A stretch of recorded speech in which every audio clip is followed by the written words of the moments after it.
Muy bien, bienvenidos a la primera clase de química, primer quimestre, primer parcial. Vamos entonces a iniciar clases de repaso durante estas 2 semanas con nuestra primera clase.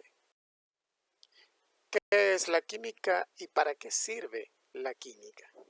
Interesante porque si vamos a ver esta materia en el bachillerato, pues vamos a hacernos una expectativa de ella y a tener idea de qué trata. Objetivos. Nos vamos a trazar los siguientes objetivos para explicar la clase. Definir el concepto de química, identificando las ramas en que se divide e identificar algunas de las aplicaciones más importantes analizando su importancia como ciencia. Y es que cuando vemos una figura como la que tenemos a la derecha, es cuando nos acordamos de la palabra química y es siempre muy común en las personas imaginar un laboratorio lleno de muchos frasquitos, botellitas, viales llenos de sustancias de colores, materiales, y si vemos el pizarrón lo vemos lleno de letras, líneas, en fin, y nos complicamos pensando que es la cosa más abstracta que hay en la vida, pero más nada lejos de eso. Fíjense que es una materia bastante sencilla, pero vamos a ver de qué trata, qué es y qué estudia. Es una ciencia básica que estudia la materia, sus cambios y transformaciones y la relación de estos con la energía en sus diferentes formas. La materia es todo lo que nos rodea, todo lo que es tangible, todo lo que podemos ver, sentir, tocar, incluyéndonos a nosotros mismos, el universo como tal. La materia, entonces, puede presentarse en diferentes formas y estados, que luego los vamos a aclarar. Esta ciencia es básica, al igual que la física, la biología y la matemática, porque son la base de todas las ciencias que han venido naciendo a lo largo de todas las décadas y que hoy en día se conocen como la tecnología o las ramas tecnológicas del hombre en la sociedad. Estas ciencias básicas son el apoyo fundamental de todas las ramas tecnológicas que el hombre tiene. Bien, entonces estudia la materia, sus cambios y transformaciones, de qué manera la materia puede cambiar en la naturaleza. Por poner un ejemplo, el agua cuando pasa al estado gaseoso, nosotros observamos allí que eso es un proceso de cambio en el que puede haber liberación o absorción de energía, depende desde el punto de vista en que se vea la transformación, si es que se evapora o si es que se condensa. Y la relación de esto con la energía en sus diferentes formas. Bien. Eso es la química, una ciencia básica que estudia la materia, sus cambios y transformaciones y la relación de estos con la energía en sus diferentes formas. ¿Te has preguntado, por ejemplo, de qué se compone la tinta que utilizamos al escribir? ¿Cómo actúa en el organismo un medicamento? ¿A qué se debe el color verde de las plantas? ¿Cómo se fabrica un jabón? ¿Por qué se descomponen los alimentos? ¿De dónde salen los combustibles y plásticos? Bien, estas preguntas tienen su respuesta en esta ciencia. No voy a responder las preguntas que tenemos acá porque no es el objetivo de la clase. Solamente quiero que hagan una pequeña reflexión. Oye, ¿la química me puede dar respuesta a esto? O sea, que me puede dar respuesta a muchas otras preguntas, quizás, por supuesto. Entonces, eso ya la hace importante. Pero ¿de dónde procede esta ciencia? La química moderna se desarrolló a partir de la alquimia, una práctica protocientífica de carácter esotérico, pero también experimental, que combinaba elementos de química, metalurgia, física, medicina, biología, entre otras ciencias y artes. Esta fase termina con la revolución química, con el descubrimiento de los gases por Robert Boyle, la ley de la conservación de la materia y la teoría de la combustión por oxígeno postuladas por el científico francés Antoine Lavoisier.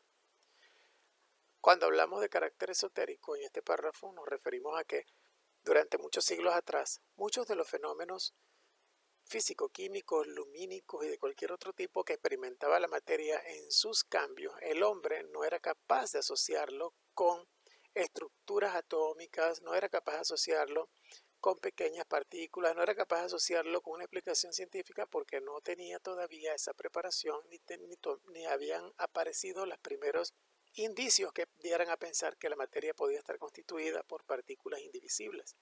Entonces, al no conocer nada de esto, al no tener idea de lo que pasaba, entonces todas las reacciones y todos los fenómenos que ocurrían a vista eran asociados con la magia, eran asociados con lo sobrenatural, con el poder de los dioses, en fin, con cualquier cantidad de cosas. Eso le dio el carácter esotérico. Pero al mismo tiempo era experimental porque cuando se conseguían este tipo de cambios era porque el hombre estaba haciendo trabajo. Entonces estaban erróneamente combinados. Cuando hacía actividades de metalurgia, trabajaba con metales, por ejemplo, en los siglos en el que más se fabricaron espadas. Comparaban durezas, comparaban resistencia, comparaban pesos. El hombre de alguna forma hacía ciencia, pero no lo sabía. Con la física, con la medicina y la biología, obviamente, porque la química es la base de la producción de muchas sustancias químicas, entre esas los fármacos.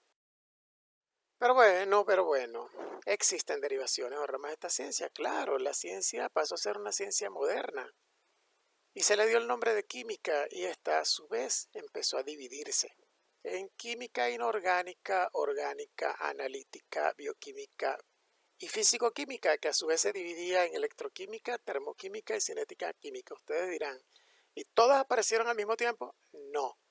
Fueron apareciendo poco a poco, el hombre fue dividiendo los contenidos, fue clasificando, fue como especificando qué estudio aquí, qué estudio allá, y poco a poco fueron naciendo las diferentes ramas de la química.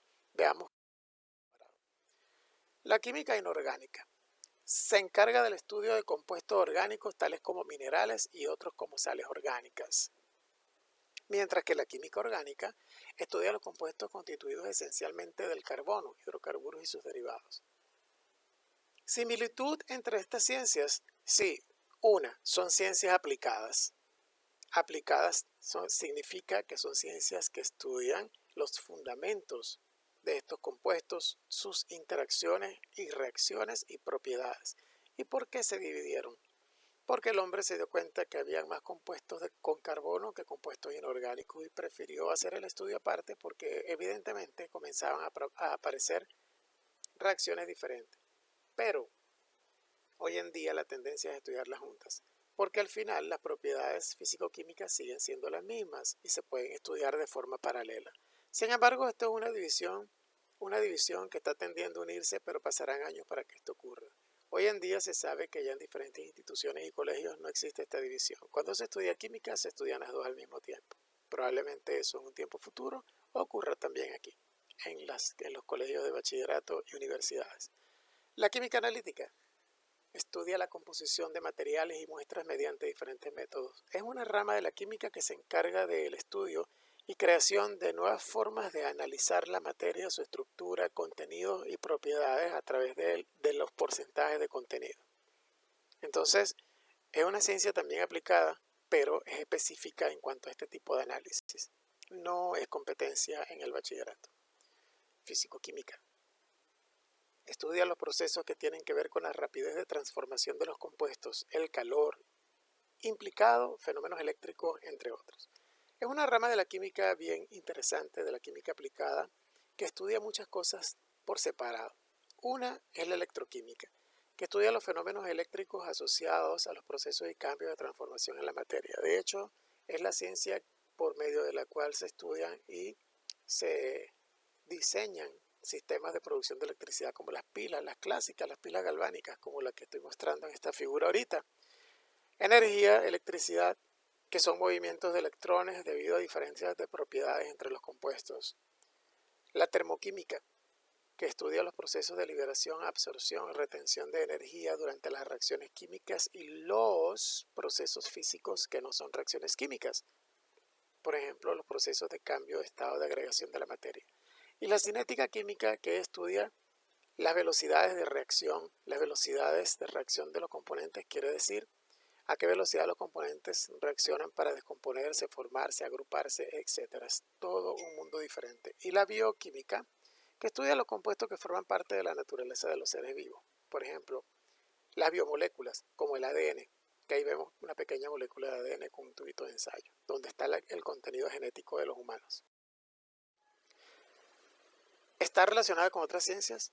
Sí, por supuesto. Con la ciencia de los materiales, la ciencia que se encarga del estudio y el desarrollo de tecnologías de nuevos materiales que tienen diferentes aplicaciones, no solo en la industria, sino también a nivel de la medicina. Por ejemplo, hoy en día muchos materiales son concebidos pensando en la producción de prótesis, por ejemplo, materiales para construir corazones artificiales, por decir algunos, reconstrucción de huesos en accidentes, en fin, pero también materiales que le son útiles a la industria para almacenar, transformar en fin.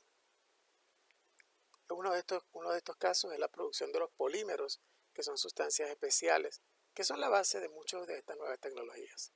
La medicina, por supuesto, está apoyada en la química, no solamente en la parte del estudio de la microbiología y de la bioquímica, sino que además de eso, en la producción de fármacos.